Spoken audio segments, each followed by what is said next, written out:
Well, I think Uber has just lost another customer, another rider because of the prices.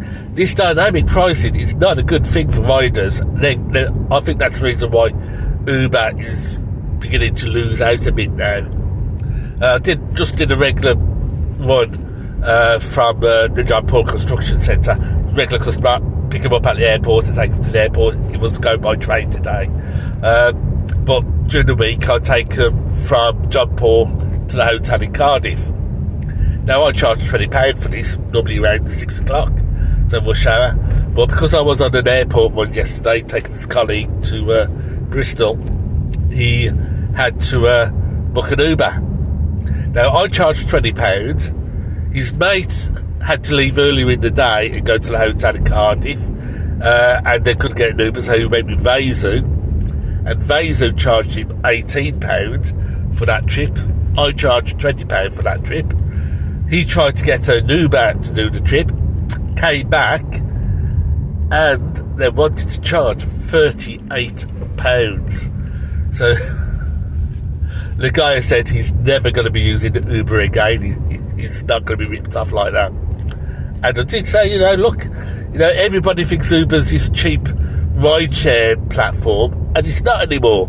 They're ripping off the riders as much as they're ripping off the drivers. And if Uber thinks they can get you to pay double the price of the going rate, then they'll charge you double the price of the going rate, because it's all personalised fares. So yeah, I mean, it's like we all know, if you're a sole woman on a Friday night wanting to get home, Uber charges you like crazy, substantially more than any other taxi company will. Because they know you're going to get a taxi because you want to go home because you're a vulnerable person. That's the way Uber works. And they've decided that, this guy's a regular customer. He's out of town, away from home. Let's rip him off. And that's how Uber does dynamic pricing. It personalises it for both driver and rider to exploit you for as much money as they can. But they've just lost another customer. Very good customer as well, so I'm quite happy.